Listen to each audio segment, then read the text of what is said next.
So it's about time I make an update video and drive and everything with my 87 Aries Shelby Z turbo intercooled rocket ship. You know, my Redneck race wagon. And I also love John Deere's, so thanks Mike Silver from Alexandria, Washington. Sweet. Well, if you've been watching Davidsfarm for more than 2 years, you know the last time I had it licensed on the road was the summer and fall of 1998. And if you were watching back then too, you knew that I had it hanging from the ceiling of my building for 7 years. It was hanging right in front of those further back flags from those steel beams on the roof that I built. Up there about the height of the bottom of that white one, that's where the height of the floor was in the car. And I just picked it all up and hung it there with that 2-ton chain hoist, and it was hanging by the rope that you can still see hanging there. Reason being, I put that car together in May of 1991, and the engine has no emission controls on it. And in 2000 or 2001 or something in this area, everybody had to have their car emissions tested, and I never even bothered taking it in for a test even though I was currently driving it, because it wouldn't have passed. It would have failed the visual test, seeing that it had no catalytic converter, no exhaust recirculation valve, and nothing else that has to do with emissions. It's all a race motor. Now, it's a race motor for a cheap guy like me. It gets 37 miles per imperial gallon, or the Canadian gallon, on the highway, and 27 miles per gallon in the city. So it's actually reasonably fuel efficient for something that has a full output of 230 horsepower and a momentary output of 260 horsepower by my delayed wastegate control. So for all the guys who haven't been watching me for a long time, I'm going to just sort of rehash what I did to this sleeper car, this grocery getter. She's sort of all dusty now. Well, first of all, I had to put a 5-speed in it. Who wants to drive an automatic race car? And the 5-speed tranny it's got is the Getrag, made in Germany, you know, transmission for Chrysler, sort of the race model, the A555 model, which are good for like about 350 horsepower with no mods before they blow up. The engine started out as a stock 88 Daytona Shelby Z Turbo 2. That's the first year the intercooled higher output 2.2 came out, that was supposed to have 175 horsepower stock, 175 foot-pounds torque. So here's the story. Well, I used to be a high output garbage picker. This is how I made my living and how I was able to afford my lifestyle now and be retired and be a YouTube star. I wanted to garbage pick because that's what I was good at, fixing everything, and I made a lot of money doing it. And there was lots of competition. There was always about 75 other pickers to compete against, and so I needed a wagon, and I have a trailer hitch, so I often pulled a trailer so I could put my fridges and washing machines and air conditioners and lawnmowers and dehumidifiers in there that I fixed and sold. And I needed the edge on the competition, so I needed like the fastest car to compete with, one that I could just step on the gas and pass another picker, and it would lay 2 black patches all the way around them just by stepping on the gas in second gear. It was awesome. It would scare the shit out of them. So reading in all the auto magazines at the time, this was the most awesome engine Chrysler had produced in like 15 or 20 years. Of course, we're talking 1988. And it had horsepower output of, you know, over a horsepower per cubic inch. So that was pretty good. So of course the wheels in my brain get turning after reading about these cars and seeing them testing these things like the Daytonas and the Omni GLHSs against Mustangs and other fast cars, and seeing how fast they were in stock form. So I was dying to try to find the first wrecked one, and I did get the very first wrecked one in my area of southern Ontario in London, and I got it in May, I think, of 1989. So the car was just 1 year old, had 40,000 kilometers, and it was a rollover red Daytona. Well, it was sitting in the insurance hold compound, and I went and asked about it, and they actually looked it up on the computer and said, oh, it's actually been released. We can actually part it out now. And I said, well, how much for the drivetrain? It's turbo. I mean, the axles, the gas tank, all the electronics, the engine, the transmission, the shifter mechanism, everything that I could use to make this thing work in an Aries wagon, since they sort of fit an Aries wagon, but I had to rewire the whole car. Well, they had no idea what kind of engine they had. They just thought it was the old-fashioned Turbo 1. They hadn't even heard of the Turbo 2 yet, so they said $1,500 for a one-year-old motor and all the stuff with it, like I just mentioned. Well, that was a deal, so I took it.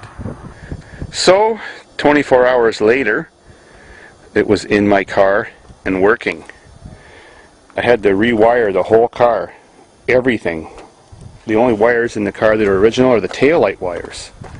So I had to rip out the dash, stuff a whole new harness behind it, modify all the ends and connectors to fit existing switches on my dash. And I cut out my instrument cluster area from the original Aries cluster and put the Daytona cluster in. I put the intercooler over there beside the radiator. I had to tilt the radiator a little bit to make it fit and move it over this way 4 inches to give room for the intercooler.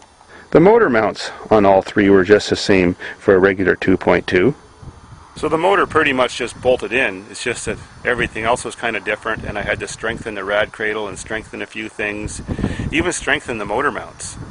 Let me tell you, it sure was fast, and I beat the shit out of it for years, garbage picking and taking it to track racing and having lots of fun with it. And it never gave me a trouble. These engines come with hyper-eutectic piston stock. Now it's got forged in it. It's been rebuilt since then. Steel crankshaft, special connecting rods, a special camshaft, high volume oil pump, so on and so on.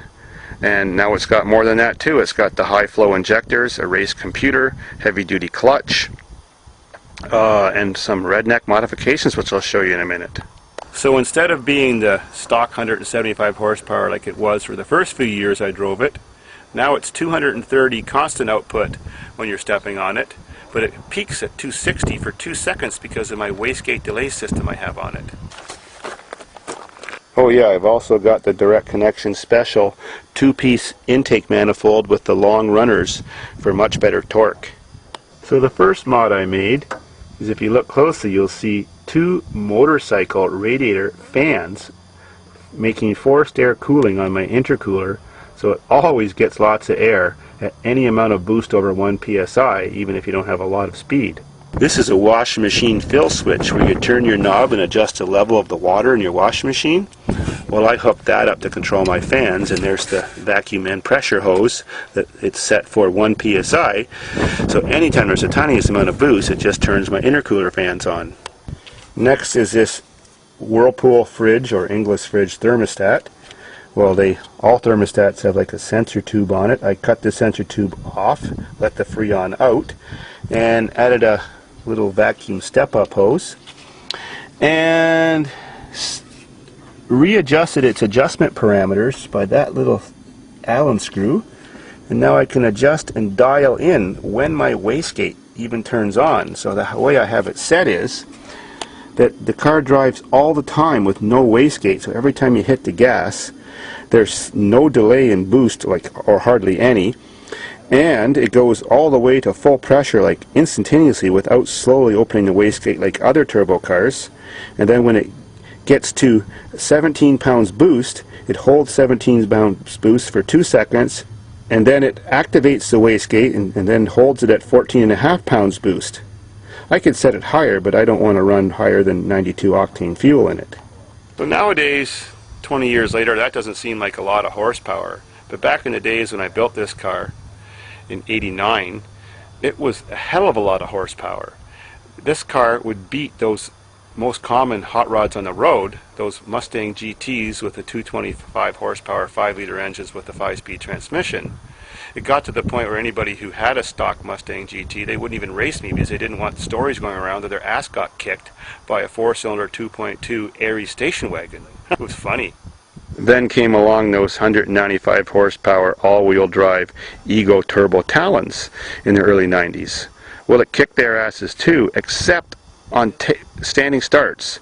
They had all-wheel drive, and so I couldn't beat them because with my tire spin, but as soon as I shifted to second gear and we were both hooking up good, I would blow right past them. They could never catch me. I used to take this thing to King of the Hills at the oval track, and I never won a King of the Hill, but I would always come in second and third place against all the other local fastest street cars. So let's fire her up. She's a cold start. It's been sitting for a while, but probably fine. This car has been so dependable.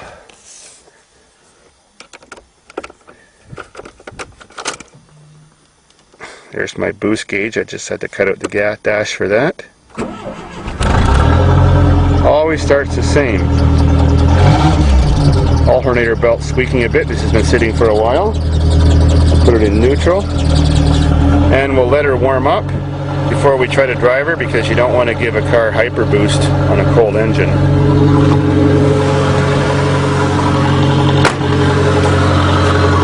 It's got a very, very low restriction exhaust, so it's running on high idle, and that's what it sounds like.